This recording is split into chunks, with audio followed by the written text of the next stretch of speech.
Storytime with Ranger Sara. Hey there, I'm Ranger Sara from Whitewater State Park, and today I'm going to read The Snowy Day by Ezra Jack Keats.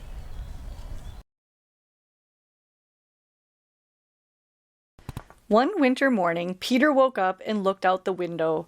Snow had fallen during the night. It covered everything as far as he could see.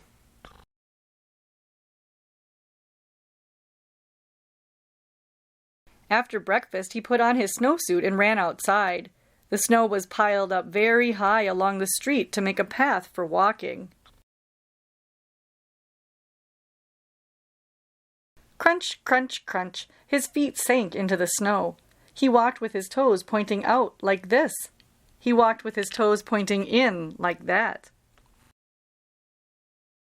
Then he dragged his feet slowly to make tracks, and he found something sticking out of the snow that made a new track.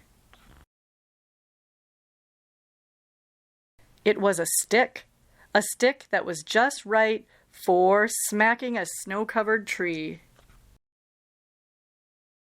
Down fell the snow, plop, on top of Peter's head.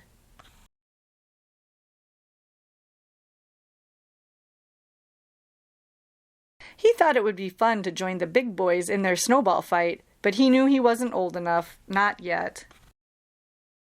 He made a smiling snowman, and he made angels.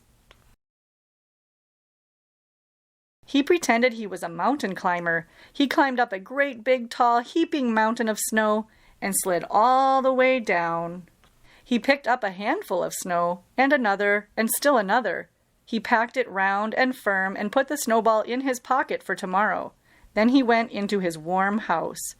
He told his mother all about his adventures while she took off his wet socks. He thought and thought and thought about them.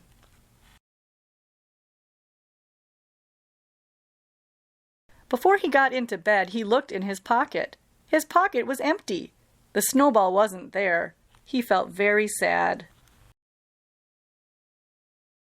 While he slept, he dreamed that the sun had melted all the snow away.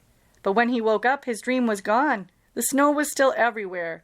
New snow was falling. After breakfast, he called to his friend from across the hall, and they went out together into the deep, deep snow. Isn't that a fun book?